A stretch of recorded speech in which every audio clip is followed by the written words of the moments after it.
My name is Jonathan Strange. I own a repair shop in Montgomery, Alabama. I also am hosting the podcast here. If anybody's interested in being on that, definitely go to the GRE's website, click on the podcast, and then fill out the form, and I'll make sure to get you guys on. I've got some wonderful shop owners here. We're all shop owners on this stage, so I'm looking forward to interviewing them and kind of getting their feedback on the industry. And I'm going to let each one of them introduce themselves. You will. It's KP, starting with you. Hi everyone, I'm Kyrie from out of Orangeburg, South Carolina. I own the business Mobile Queen Tech Co. where we offer repair and cybersecurity solutions. Nathan Piedmont out of Eastern North Carolina, company Computer Warriors. We do break fix work and similar to her MSP work. I am Christopher Smith. I have a shop in Savannah, Georgia, and I just specialize in content marketing. My name is Beau Dorsey. I have 6 stores in Eastern North Carolina. We do pretty much repair of anything of phones, computers, tablets, game systems, computers, car computers, jukeboxes. Bring it in. We try to fix it. Since we have one mic, I'm just going to kind of jump around and hand you guys the mics. That'll be easier. So I know you mentioned you have 6 stores. What's it like running 6 stores? Because I know everyone else here is like 1 or 2 shops. But that's a big jump. Like, what kind of systems do you have in place to run that, manage this? Some of the systems are the most important one we use is a online ticketing system, Repair Shopper. That just makes it so all of the stores can talk between each other. Then we use other tools. Slack is a great one for communication. We used to use Facebook, but then people would get upset with each other and then block people and then communicate. Another important tool we use is Airtable. Not a lot of people probably know about it, but it's like Excel on steroids. And that's good for filling out forms and just keeping track of a lot of information, inventory. And I think actually Repair Shopper and Slack are our 2 biggest ones we use. Could you maybe dive into like some of the best automations you've created? Are you using N8N by chance? Do you know what that is? All right, you definitely got to check that out. But what are some of like the best automations you have to help facilitate check-in repairs or just running your shop in general? Could you maybe dive into that a little bit? Some of the good automations are reminders because employees need to be reminded. They get busy, they forget things. Some things as simple as taking trash out.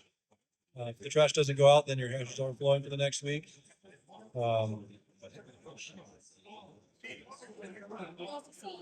We use reminders for when our inventory counts are due.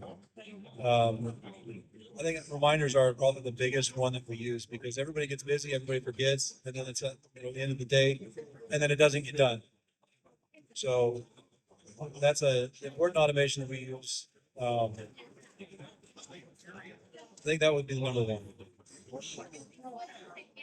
So I know, Chris, you are like the social media king right now in our industry. Could you give some tips on what it's like to kind of make content and maybe fill in some of the shop owners that are here with like different ways that they can monetize actually repairing?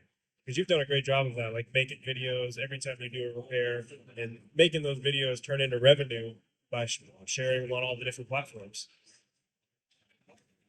Well, the number one rule is you do not have to reinvent the wheel. So most repair shop owners, they think they got to do something special when in all actuality, you don't have to do anything special.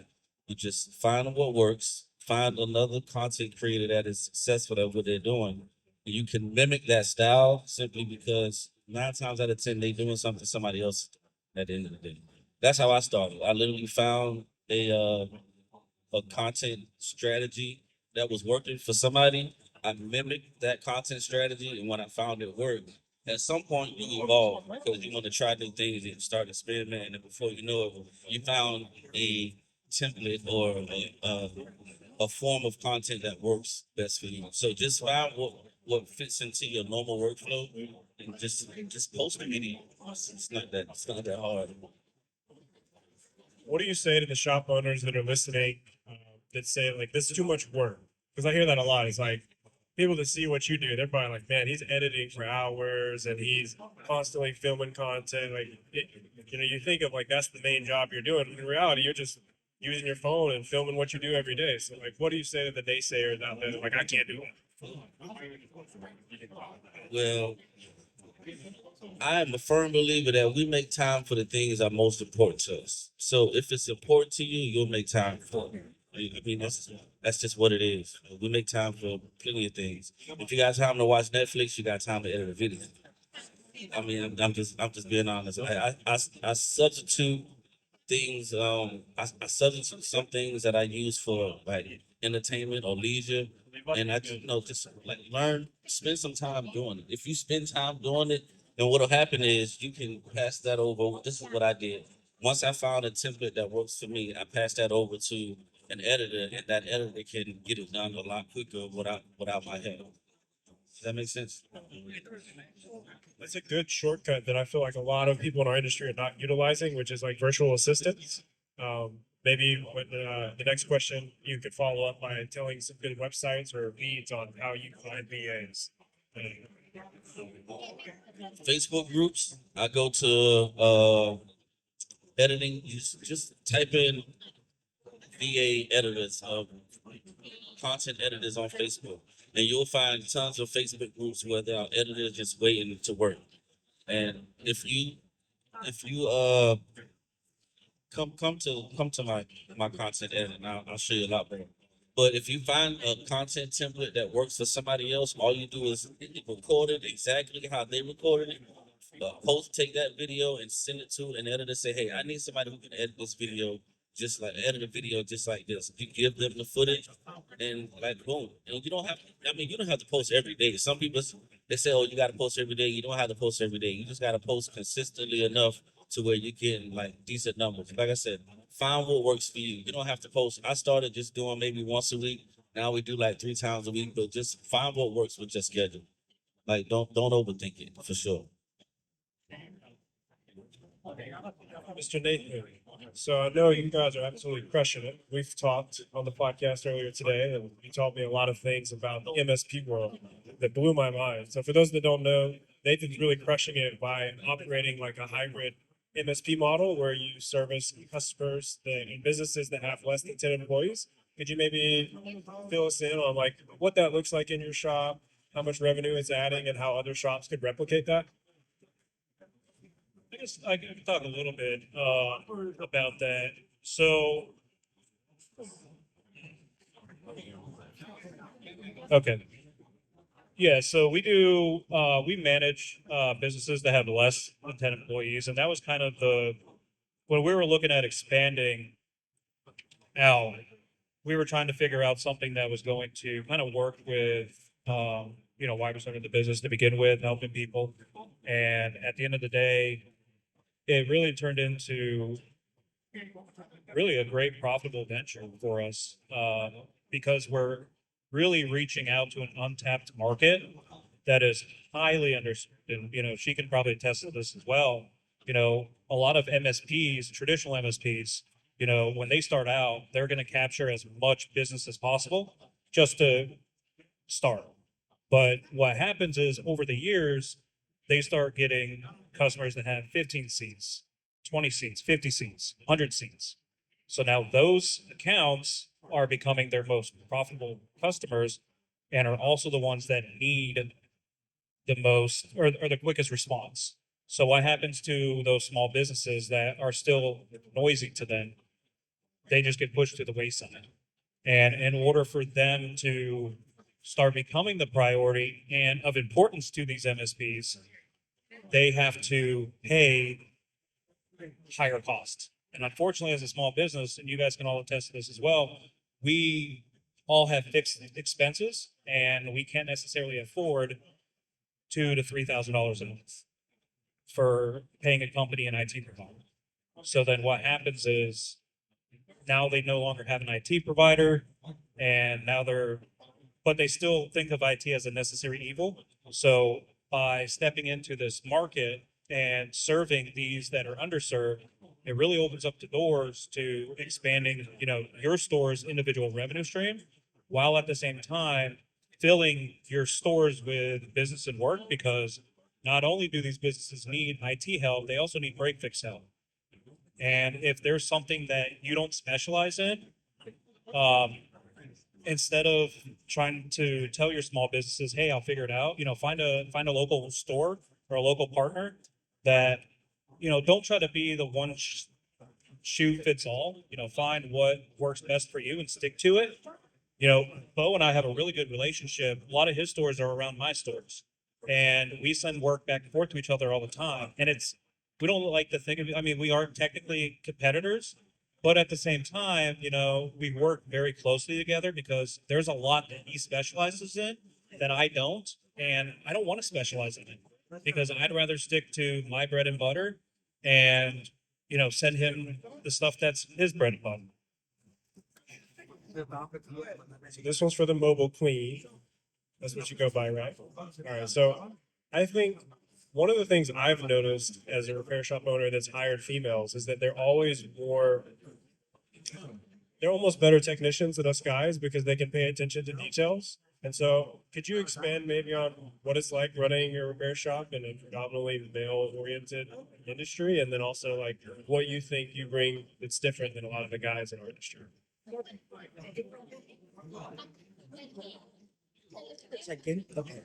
So in my area, when I first decided to open my phone repair store, we had 5 stores in the area, and all of them were males. I knew that I would be able to dominate the area just simply based off me being a female. So what I did was I went around to their stores and started to see what is one thing that they offer, what is one thing that they don't offer that I can offer to bring their customers to me as well. And that thing in my area was back glasses. Those stores in the city repaired back glasses. So I was the first one to do that. Now today I am the only repair store open in Orangeburg, South Carolina. So that's a big, huge win for me. Some things that I've discovered inside of this industry. I was afraid to be around a lot of men, but I do realize that they accept us for who we are. I used to think that things were competitive, but then I realized it's not. Like we all can do this together.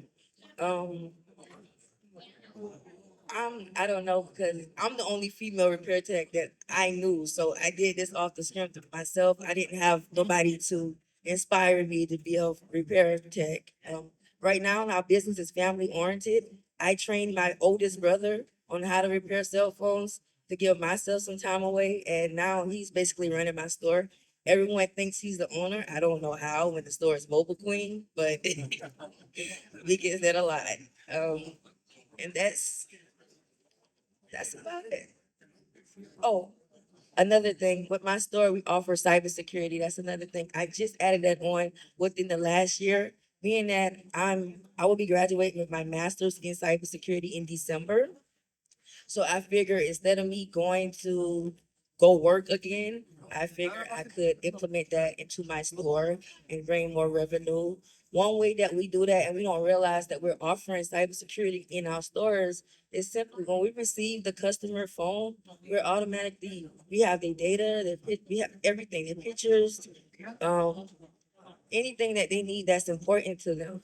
And we get caught up on how to sell it the same way how we tell them we're selling this screen protector to you so it can protect the outside of your phone. You can tell them we're offering a cybersecurity service to you to protect the inside of your phone, your personal data.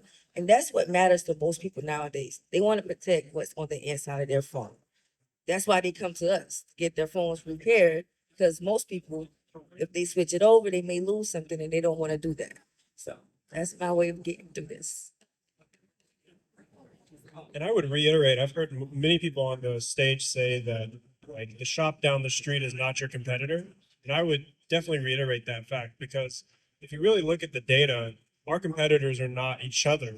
In reality, our competitors are the big insurance companies or just price drops from the carriers or their promo plans. Like don't be afraid to work with the shop that's even right across from you. You might find there's services that he's offering that you're not offering, or there might be times where he's closed down because he's on vacation and needs somebody to send business to. So definitely like don't be shy and don't have this stupid mindset of like the other shop is my competitor and I should try to destroy them. That's like definitely a race to the bottom, and I see a lot of people have that mindset. So Adding on to what Jonathan said, that's another thing that got me through in being the only female. I didn't look at them as my competitors. When they first met me, the first thing they says, let me help you. A lot of the guys were older, so they were really ready to let it go, but they didn't want to let our community down, but not having a repair shop at all. So it was kind of on both sides. But everyone, like I said, every guy in the city I communicated with, I went to their stores, we went out, have lunch, talk, try to like help each other stay up. But then they just went their own routes and did other things. I'm the youngest. I'm 26. Those guys were in their late 50s. So that's just kind of how that goes. But I agree with Jonathan 100%. No, and just to piggyback off of that as well, I mean, that, 100%, they're not your real competitors, the insurance companies and everybody else is. You know, what's interesting that I've found over the years is the companies that come into your areas that do try to race to the bottom to try to drive you out of business, they're out of business within 6 months, 6 to 12 months. So I'm going to price I'm going to price what I do around what I need to make money. I'm not going to price it around what Beau needs to make money because his pricing is different than my pricing. And that's okay. We offer different stuff. Do we offer similar stuff? Absolutely. But there's other stuff that, like Jonathan, everybody else was saying, there's other stuff that he's really good at. Advanced microsoldering. That's not an area. I mean, can we do microsoldering? Absolutely. Do we? Yes. Do we do advanced microsoldering? No. So we send all of that to Beau because we want to focus on growing the B2B IT side. So if I want to try to have my hands in 50 million pots, I'm going to be selective of which pots my hands are going in. and back to Beau, I know you run 6 shops, so you have probably the most employees. So maybe you could tell us how many you have, and then also what it's like retaining them. Because as a solo shop owner, it's hard to maintain the ones we have, right? And especially in our industry. So, kind of, what do you do to attract your talent, retain your talent, train your talent? I think we would all learn a lot from you with having the operation here. So I'll start with the attracting part. That is the most difficult because everybody's afraid of working on a phone. Whenever I get to talk to them, I tell them, look, we'll train you everything. We just need the right attitude that you bring to the table, that you want to learn how to do those stuff. I think almost every single one of my employees have started with zero experience with repairs. How long did you? She had zero experience fixing anything electronic. Now she can run a store by herself. She actually is our parts clerk and is responsible for ordering all the parts for all the 6 stores. So zero experience coming in doing all this stuff. My manager has been with me for, I think, 13 years now. Zero experience doing any of this stuff. Zero management experience. And she is the one responsible for all of the personnel side of running the stores. So getting the employee in to just interview is the hard part because a lot of people are scared. Once you get to talk to them and say, look, we'll teach you everything. It's just you want to have the will to learn how to do this stuff. And the people that I have taken in that, 15, 20 years experience could not hang. It sounds bad, but I remember one guy we had 22 years experience doing IT stuff. He was out within 3 weeks because he could not handle the pressure because the customers want their stuff back in an hour. And we allot an hour per repair for every repair that comes in the store. And he could not handle the pressures like, this is not for me. And he came in wanting, premium pay because like, I have, 20 years experience doing this, but didn't make it. Retention is another fun one. It's because the employee comes to you for a job, they stay for the leadership and the empowerment that you give them. If you micromanage and don't let them do things on their own, they're going to feel like you're micromanaging them, and they're not going to want to stay. They're just like, well, this boss is just a jerk. He's always down my neck, breathing down my neck, telling me everything I need to do. And you can't do that, because then they're not going to want to stay. They're going to feel like you're always breathing down their neck. So giving people freedom to make the mistakes, make the choices, and then not beating them up for making the mistakes. They break a $200, S25 Ultra screen. Sucks. And that's the cost you're going to have to absorb as a business owner. If you're paying somebody, $15 an hour, and then you charge them for that screen they broke, they spent, 15, 17 hours of their life. They're losing now because they made a mistake. As a business owner, that's an expense that you're going to have to suck up. Another good one is benefits that you want them to stay for. Like, she won a competition we had. She was the most productive employee for 2 months in a row. So her prize was coming out here, all expenses paid. So stuff like that. We do that competition every year, and my staff get cutthroat when it comes to doing this. They want to win. They will sell the crap out of everything. We also offer, paid holidays off and vacation for a year or after the year, which, people love that. It's 2 weeks paid off, and they get to choose when they get to take it. And final thing is advancement. I will teach my employees whatever they want to learn. When I first started the business, I was scared to show them how to solder, show them how to do the more advanced repairs, show them how to do even screen replacements when I first started. And I'm like, it's making more work for me. And the more they learn, the more their pay goes up. And the more you can teach them, the better employee they are. I have a technician that he wanted to come with GRE this year, couldn't, because his driver's license didn't have a star on it. But he would have came, all expenses paid. And I could leave him alone to run the stores by himself as our senior technician. And he can handle 90% of the stuff that comes in the door. Even some of the intermediate soldering stuff. So empowering them, not breathing down their neck, and benefits, I'd say, is best for retention. Let's be honest, they just stay because of the beard. That's why they stick around. So the next question is really for all you guys. I'm going to start with myself, which is, question is, what are the regrets you guys have in your business in terms of what you wish you would have done differently? For me, it's systemized. Like, I wish I had systemized my business a lot sooner. I think as a repair shop owners, especially, we're very much like, we kind of let the customer drive what we do. And for me, that was, well, I will systemize that once I start doing enough of it. I will create automations once I see a need. When in reality, I realized way too late that it was the other way around. You need to create the systems, and then the business will come. You have to be able to be efficient if you want to scale anything, especially your business. So for me, it would have been specifically pricing, like having more pricing 4 or 5 years ago on things beyond just iPhones, Samsungs.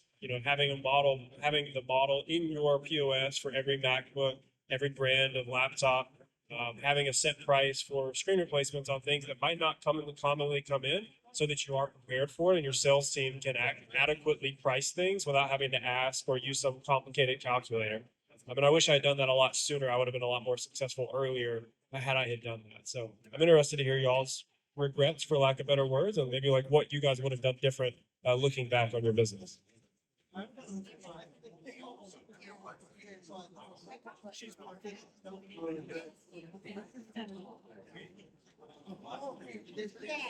This is a tough question for 2 reasons. One, I don't want to say I have any regrets, because where I'm at today, I wouldn't be here if it wasn't for the mistakes that I made. I do agree that sometimes, well, I'm going to go back to a little bit of what Beau was talking about, not necessarily around micromanagement, but for me, my biggest thing would be letting go. That is the hardest thing to do, is especially if you know how to do something and you know how to do it your way. somebody else can probably get to the same result their way differently.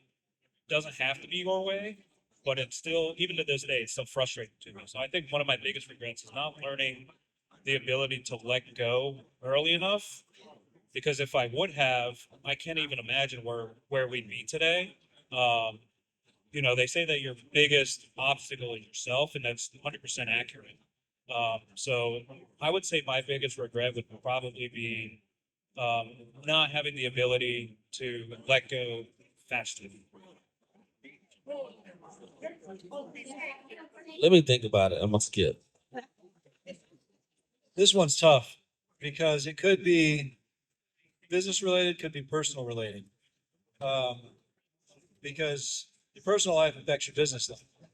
So I'm going to give both. I would say business wise, I wish I would have hired a mentor outside of my industry much sooner than I did. I started my business in 2010. I think it was in 2021 I hired a mentor outside of the industry. And because it's outside of the industry, I got out of my bubble and learned so much more about things that I didn't have any idea about. Nobody in this industry really had any clue about. I'm like, holy crap. And it just opened my eyes to a whole different world. So that would probably be the biggest thing that I would say business wise. Personal wise is your partner. If you choose the wrong partner, that's huge. Your partner is either your amplifier or your anchor. And if you don't have the right person, you've got an anchor. So that's mine.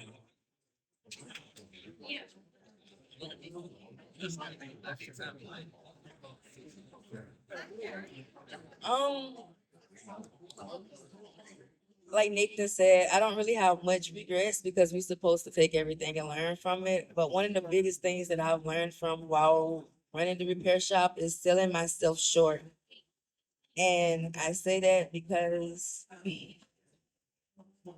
where I'm from, everybody's always expecting a discount. And that's what they become used to when you're constantly offering it.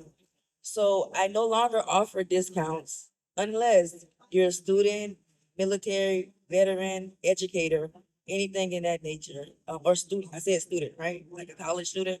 I offer discounts to people like that. Um, that was one of the biggest mistakes I made just from where I am. If you get it, you get it, and if you don't, it's okay. So I, So my biggest regret when I took over Savannah Eye Doctor, I was it was in a very prominent area in Savannah. And I didn't want people to know that I was the owner. So I didn't want my face out there, like, because it was switched over from somebody else to me. So I thought I would lose in that sense. However, I spent a lot of time like hiding behind a logo, but it wasn't until I stopped hiding behind a logo and started being the company. Like that's when I can't go anywhere. Not my kids can't go anywhere locally without being. Hey, your dad's the guy that fixes phones. Your dad's the guy that fixes phones. So literally everywhere we go, we are like the go-to people like for repairs in that area. When people think repairs, the first thing they think of is the black guy with the dreads or the guy who makes like stuff fall out of the sky, from their videos. So if had I not done that, then we wouldn't be known locally and we wouldn't get as much business as we do like nationwide. So I mean people will literally bypass their local repair shops just to send stuff to us because they like the videos. So and that's all because I just stopped being scared. Like if you own the store, it's okay. Like in 2026 people they want to trust. Like if they see you on video, they want to know what they're spending money on because nowadays nobody want to spend their money. So I've come to realize that it makes them trust us more because they see us so often now. They have no problem with coming in and spending whatever it is. we're asking for it so much so where people all over the place just want to send their stuff because they just love what we do. So I regret like not becoming the face of my company a lot sooner because if I would have done that, it probably wouldn't have been so hard in the beginning. I love that. Which is I didn't know that about you, which is really ironic because like your face is over everything now. Like, it's, wow, that's crazy.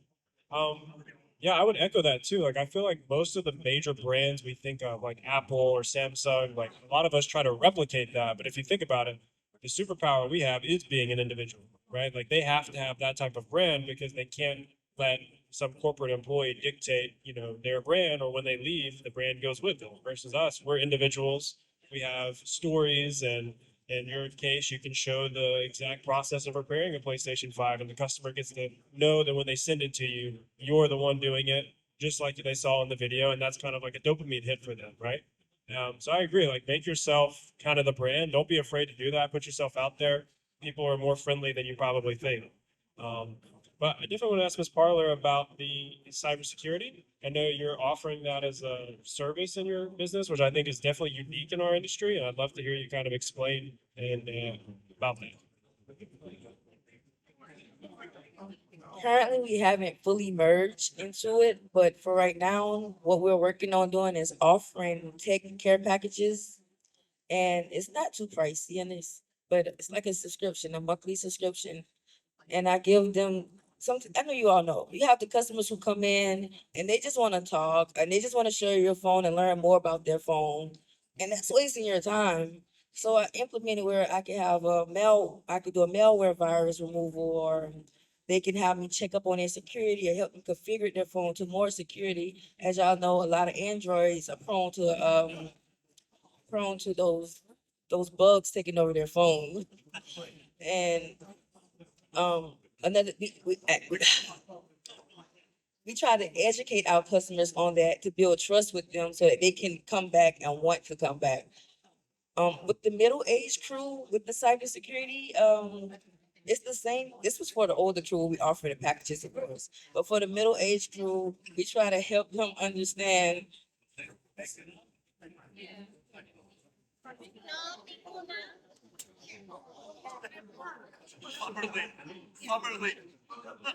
For the agers, we don't directly sell them packages, even though we should, but we try to get them to come back to the store by saying, for example, if someone came in because they forgot their iCloud, and for somehow we help them get back in, it's just constantly driving us more customers to with their data. Um,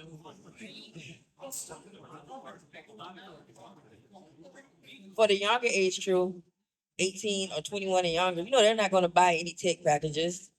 So you got to try to find something different to offer them. But that's where they come in at. And I'm in that crew too as well. I'm not going to go to a store and go buy a tech package. What I would do is, for an example, I'm trying to give a real example. For example, I had a college student who broke her MacBook. I got a MacBook repair on the screen, and she also needed me to go in. I don't know why she thought she had a virus on her device, but she wanted me to go in and make sure that it was secured. So I got the charger for the screen repair and going in and just making sure that everything is configured the right way that she wanted to be. For example, I have kids. This is how I get to the parents. They don't know how to do parental controls on the phone. A lot of parents don't know how to do parental controls on the phone. So I offer them ways on either I can do it myself or I can show them. Either way is a charge. So we're constantly implementing different type of cybersecurity packages for different age groups in our company. Yeah, I love that. I think that really dives into like how other repair shops can generate revenue. Like Nathan, I believe you had told me around 40% of your business is um, not repairs, but the MSP service model, which is crazy. Like a lot of shops are like 80% repair, 20% accessories by default. So if you can really break that, mold for your shop and it can expand into other services, you can really be very successful. Which kind of leads me to my next question, which is A lot of shop owners come to me and they're like, Jonathan, the industry is just dying. Like people aren't coming into my shop and there's no money to be made. It's a very like pessimistic view of the industry. And I always just kind of look at them funny, like our numbers are up in a lot of categories, or like why do you think that? Like is it because of something you're doing, or is it really the industry in whole? And so I'd love y'all's opinion on what you think the industry is right now, whether it's, I would assume, probably positive, or you probably wouldn't be on the stage, and kind of what you guys are seeing, and the different things you're doing to attract customers in through the doors.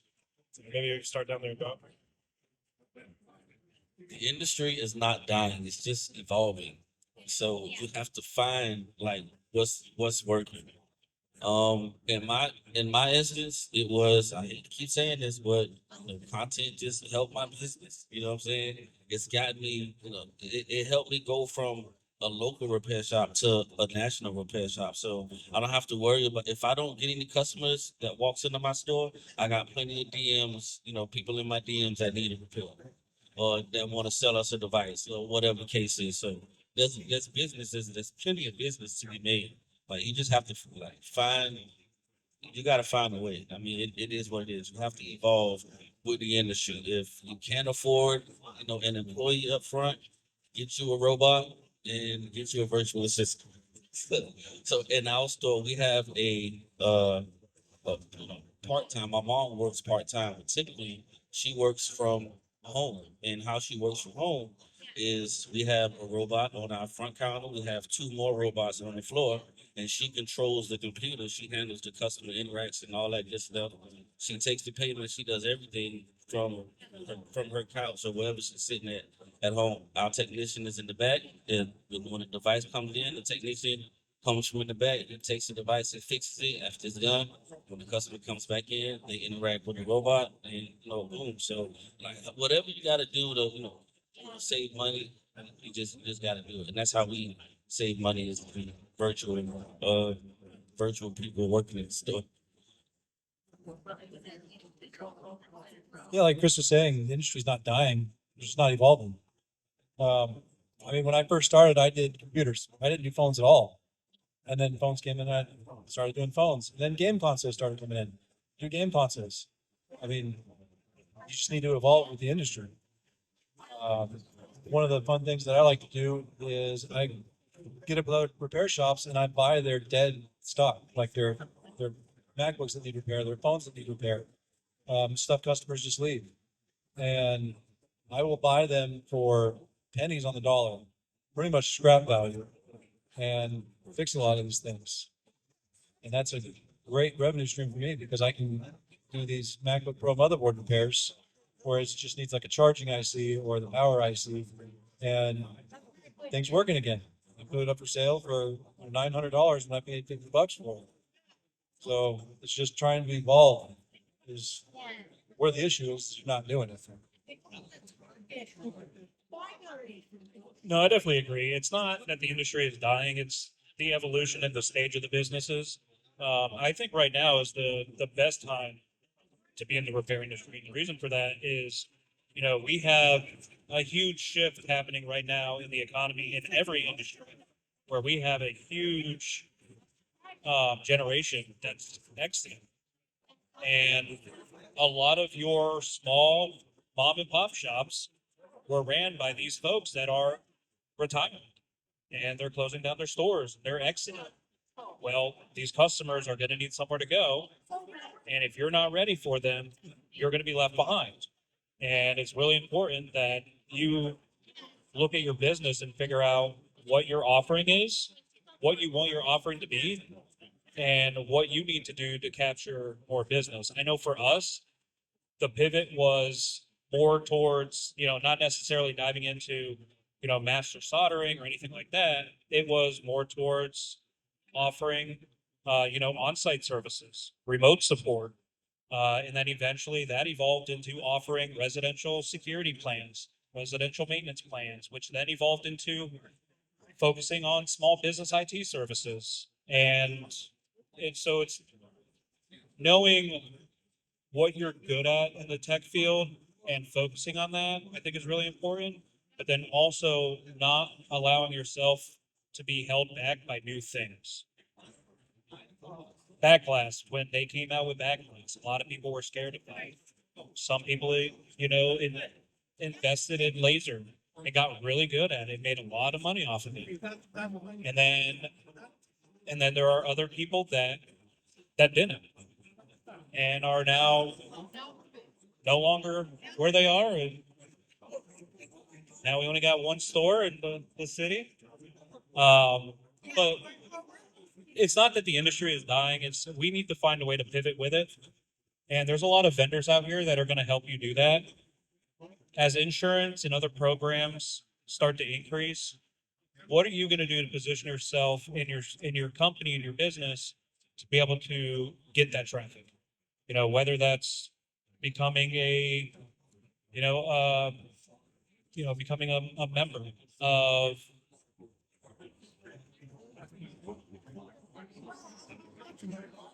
RFA. Sorry, trying to give you guys a shout out. I can't even think. Whether that's becoming an RFA member to be, in that network.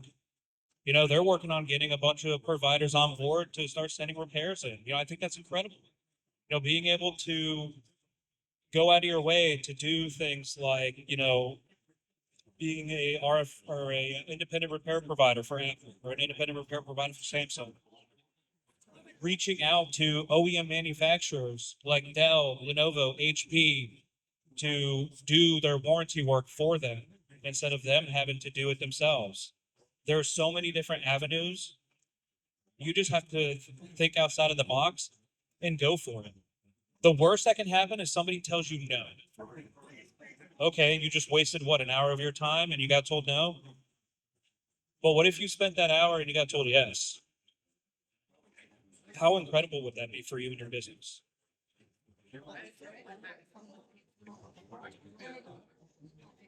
So, adding what Nathan said, both of us are in Jacksonville, North Carolina. Both of us have been in business for over 10 years in Jacksonville, North Carolina. 10 years ago, we were the new kids in town. All of the guys that were there 10 years ago, every single one of them aren't in business anymore, which is crazy. I remember there was one of them on Western Boulevard who said he only works on desktops. And I'm like, you are crazy. How are you not even working on laptops? And the guy's no longer around anymore. And we're like the two oldest companies in Jacksonville, North Carolina. Also, piggyback off of what Boy said, the more you offer, the more customers you're gonna get. They like to be able to bring their devices to one place, one trusted place, so that they can, they don't have to search all around for multiple shops to do this, that, and the third for them. Another thing that I found successful in my shop, or that could work for all of you, is sponsoring the city league teams. Like, get yourself out there more. Go out there, pay $250, get your business name on a jersey. And then they go to this boat that's like 10, 12, 15 new parents, kids. Kids talk. Believe it or not, Instagram has brought me so much money from kids. Their parents walk in the store and said, my baby seen this on Instagram. I'm here because my 12-year-old daughter seen you. So try to market to the kids too, because kids gonna get their parents' money. Like, they're gonna spend their money on their kids. Try to market to them. Don't just market to the older crowd. And they have the time to be on social media. Most adults we get on there probably like 2-4 hours out the day, if that. Another thing I did to expand my business is I went out to the universities. Well, the university found me. I used to play softball. My softball coach worked at a university. She came to me and asked me, could I be their tech person for Claflin University in Orangeburg, South Carolina. So I do basically a university.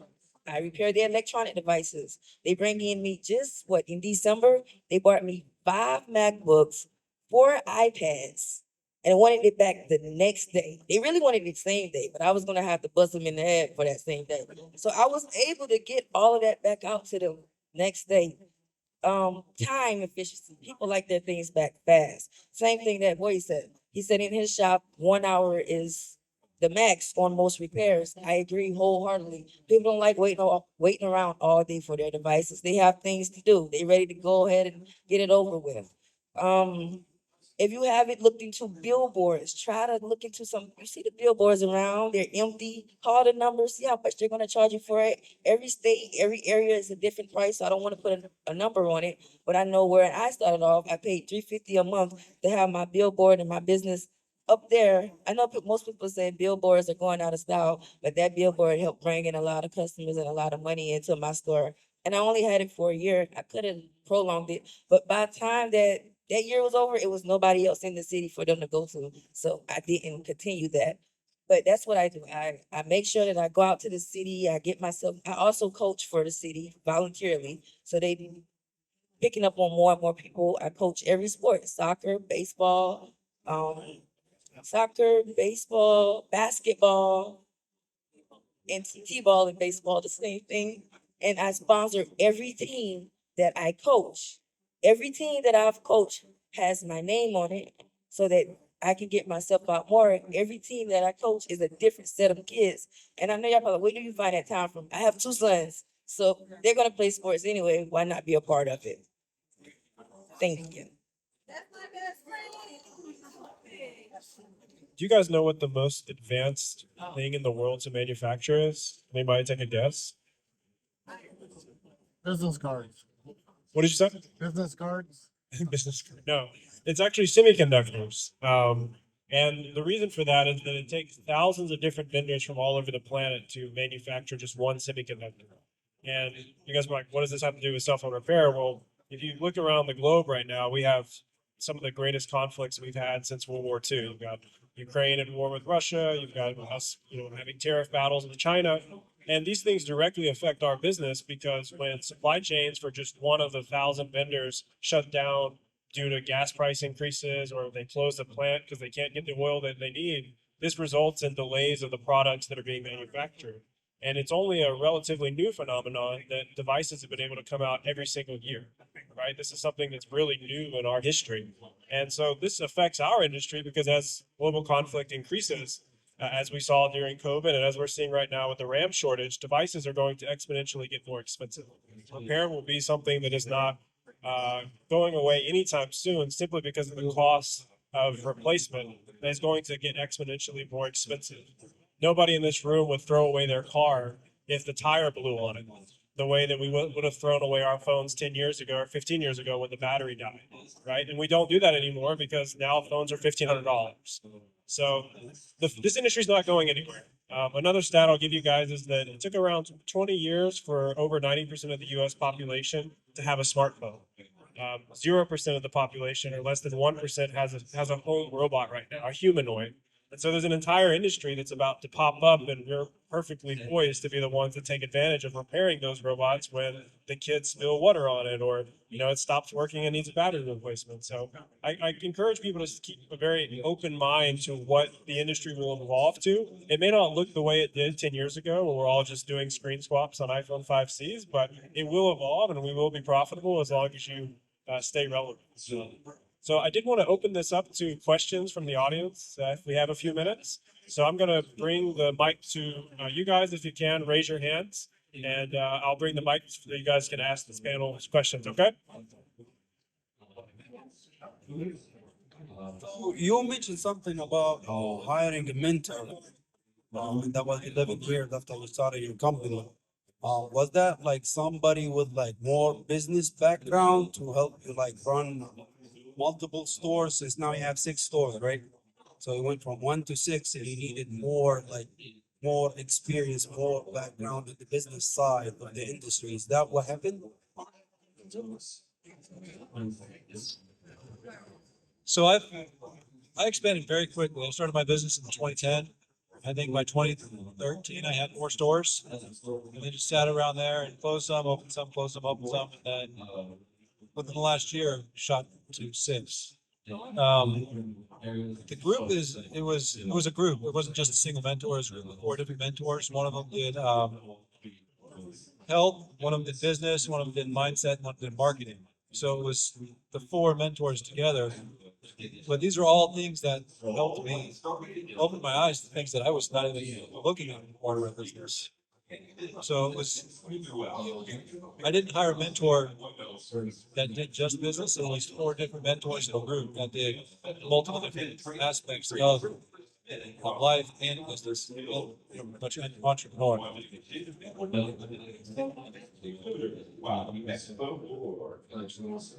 Anybody else have any questions? Thank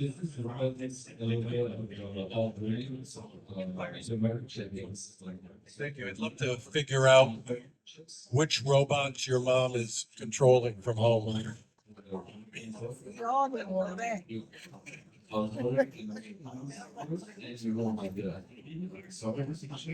So it's called I'm not sure if y'all ever heard of the brand Evo. It's an Enabot. It's a small, you literally hold it in your hand. It's a circular type robot that's got wheels on the bottom. And we keep one docked on the front counter. We keep one docked at the left and one docked on the right. So we can kind of see everything. It's kind of like surveillance at the same time. And the front computer, she just accesses the anything like like remote PC or something like that. She controls the front computer. So if you want a link, I can send you the link for that robot. And you can purchase it. But I've always wanted to automate the front office of our location. I've always wanted to not have anybody up front because if you have stores, where people can just walk in, there's nobody in the store, they can buy what they want to buy and walk out with it. I see no reason why we can't evolve into, the type of industry where customers can come in and interact, through virtually interact with a robot, interact with somebody that's virtually, at least for front counter purposes. And the technician, we still need the technician at the back. Somebody still needs to be in the store, but it just helps alleviate, the pressures of not having anybody up front. Save some money.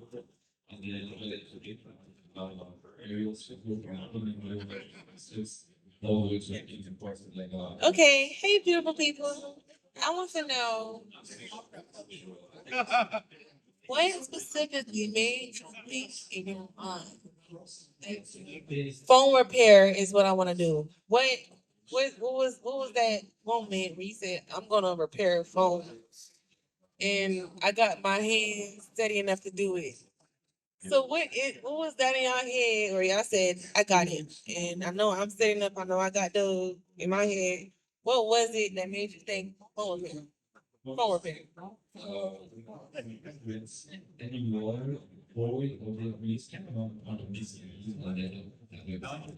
What made me think phone repair? I started this in high school, where just strictly repairing computers.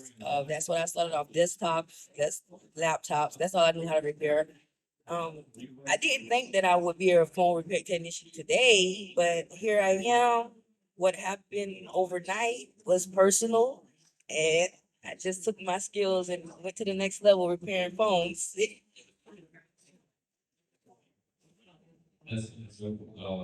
My story is, if memory serves me correctly, actually a little bit. My story is a little similar to Beau's in the sense that we both served in the Marine Corps, and when you start off in the Marine Corps, especially if you don't make it a career, you don't get paid a whole lot.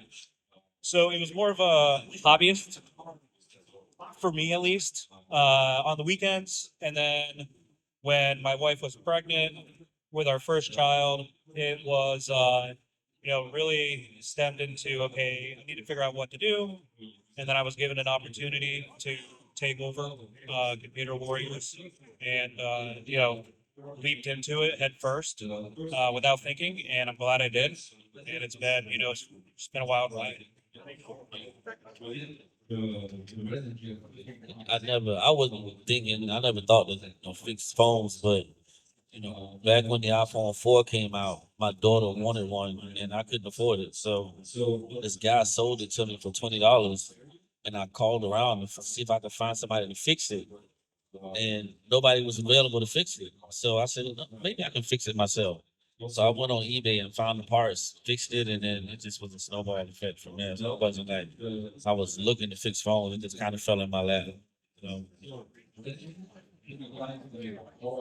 I didn't start out wanting to fix phones either. I started fixing computers out of my house Did that for about 2 years until I got to the point that there was so many people coming to my house at like 7 a.m., 10 p.m. at night. I'm like, I got to separate this because I don't want people coming to my house all the hours of the day and night. And I want a day for me. Um, I started doing that in 2008. I was an active duty Marine at the time. I got out in 2013 and about 2010 timeframe, 2009, 2010. I'm like, I don't want to be a Marine anymore. I want to run my own show. I'm tired of having to answer to somebody for every little thing. I'm tired of having to be micromanaged. I want to do this myself. And I made that decision. I'm like, I no longer want to be a Marine. At 13 years, people are like, you're crazy. You had 7 years left until you had to retire. And I'm like, no, I'm done. I don't want the headache anymore. I look at these guys that are, 38 years old. They're looking like they're 55, 60 because it's rough. Military life is rough. And I'm like, I don't want this. You guys have any more questions? We got maybe time for one or two more questions.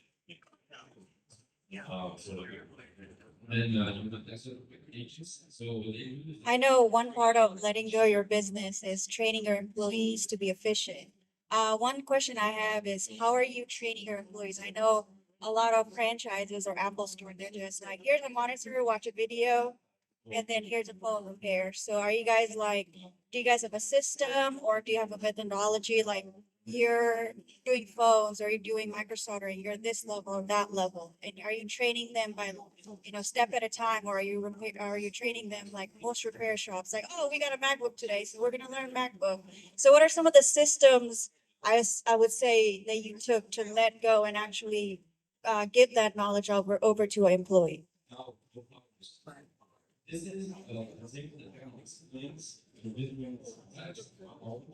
I love this question.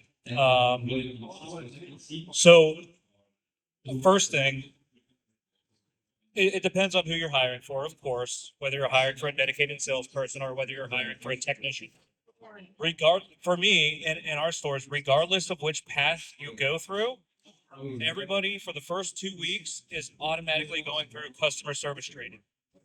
One of our core values is outstanding customer service, and I want to make sure that everybody that I hire and bring onto my team can uphold that value. So we go through the first week is all hands-on training with learning how to check a customer in and learning how to check a customer out.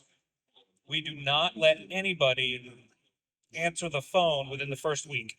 Even as antsy as they may be, even as slow as we may be during that training period, they don't answer the phone. I'm a firm believer in taking things one step at a time. I have thrown people at the wolves in the past. Sometimes it works, sometimes it doesn't. But what I have found to be most effective for our most successful employees is doing it in baby steps. And I have a lot of things documented in SOPs when it comes to how you answer the phone with call scripts to how you price a repair, how you ask for a Google review. Documenting the process is really important, and taking it one step at a time is also very important. And then when it comes to the technicians, similar to Beau, I like to train people that have little to no experience, because the more experience that they have, the more bad habits I have to break.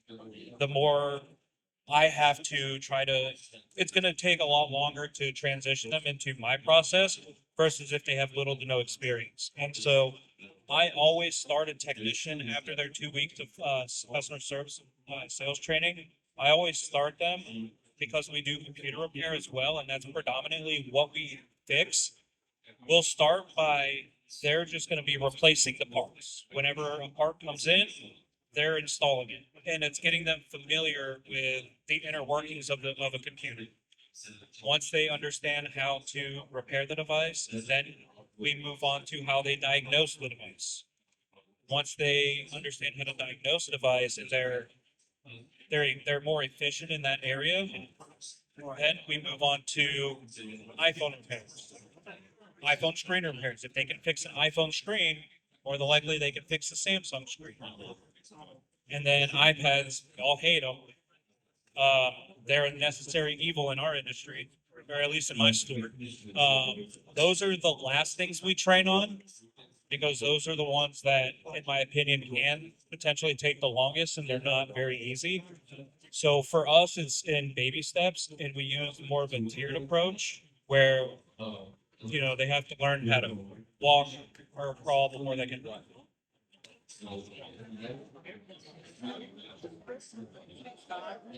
I got time for one last question. Hey, how you guys doing? I actually had two questions, but I'll just keep it with one. It's kind of pinging off of what you guys just answered. So when you are training someone and you get them efficient, do you not? What keeps you confident of them not leaving you? Either opening up another repair place within themselves, because now they know all the skills. You were very open to training, so it's kind of to look you. When you do that, you give them all of the knowledge. Are you not worried about them not staying? Like they did something lined up, or you have like no compete, or do you keep your incentives up? It sounds like you gave a lot of things with your employees, right? You're keeping them there with the treatment or how they're treated. There's no reason for them to go anywhere, or are you locking it in with like a no compete, or do you worry about it? So I would say one, if I may answer this question. I would say that we started out, embarrassingly enough, making people sign non-competes, and I slap myself for doing that. It's effing retarded. And the reason for that is one, most of our employees in our industry are paid less than $25-30 an hour at the highest end for technicians, at least in most areas. I know places like New York, the salaries can be higher. But because of that, you don't see McDonald's employees signing non-competes, right? And some of the shops are on that level when it comes to pay, or Chick-fil-A or Best Buy. The reason for that is because they're actually employees. And what I see with every single shop owner that loses an employee that ends up going and running their own business, almost always when I talk to that new business owner that was an employee before, they tell me, Jonathan, I was the owner. I was doing everything. I wasn't being treated like an employee. I was making my own schedule. I was dealing with every single customer. I was building the systems. I was running the shop. And so if you treat the employee like an employee and they have one dedicated job, that can be flexible. Maybe they do certain tasks that are new, but you help them and you treat them like an employee. They're not going to leave you because they enjoy getting a paycheck and being an employee. But if you treat them like an owner and you make them do everything and you hold them accountable and you take Samsung screen replacements out of their pocketbook or out of their paycheck when they break something, no one's going to want to work for you, right? So you got to treat them like an employee. If you don't, they're going to be a business owner. So unlike you, I am stupid, and I do have my employees sign a non-compete, but it's only for not stealing my customers. A lot of our small business customers are very valuable to us, so that's predominantly what that agreement is for. Is like, hey, if you do leave, you're not going to take any employees with you, and you're not going to take any customers. Other than that, you can do whatever you want. But one of the things that we do is we track their performance, right? Like that's very important. I think every employee should have key performance indicators for you as a business owner to know if they're actually successful in their role. So, we track things like, how much revenue are they producing? We track how many tickets they're able to close. We track what their average dollar is. Are they doing a good job of trying to maximize on the opportunities that they have coming in? And what is their customer satisfaction rating? Obviously Google reviews are important to repair shops, but I also want to know how are my employees from the customer standpoint?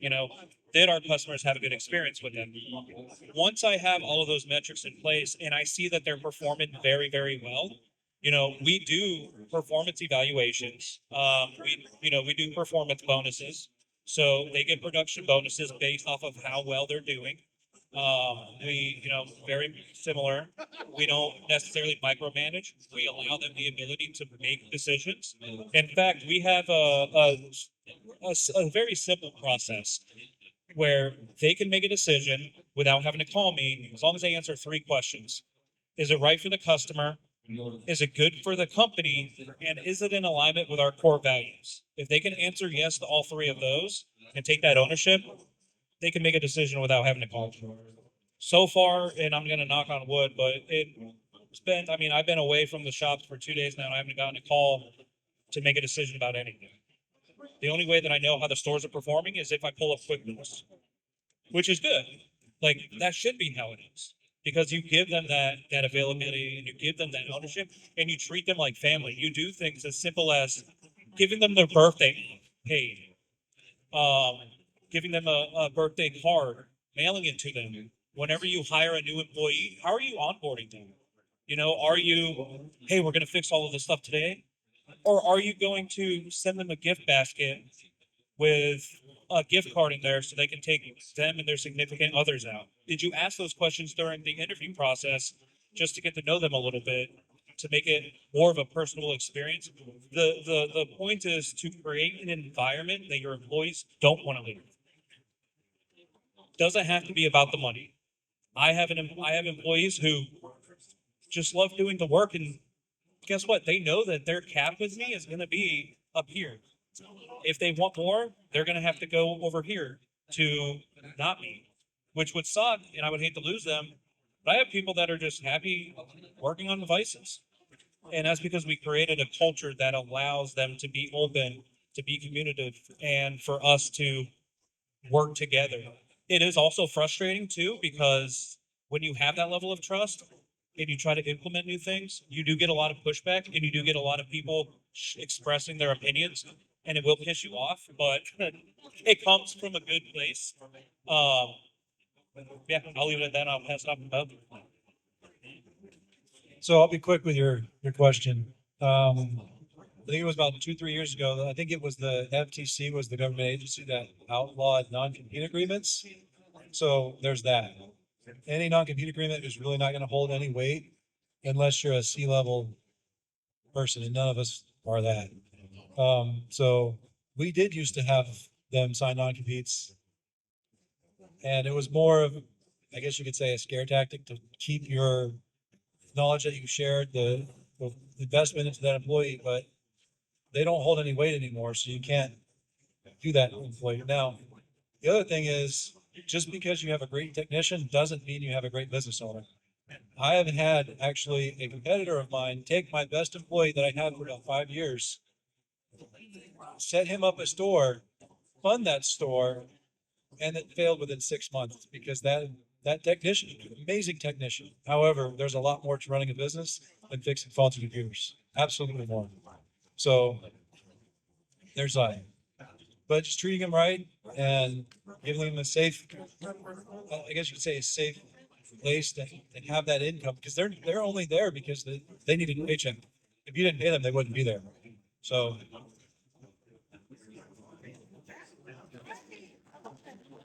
If I could give you guys to get an applause to our audience or to our panel. And I think I can speak on behalf of them. If you guys would like to maybe speak to anybody on the panel here, we'll probably be around. So thank you guys.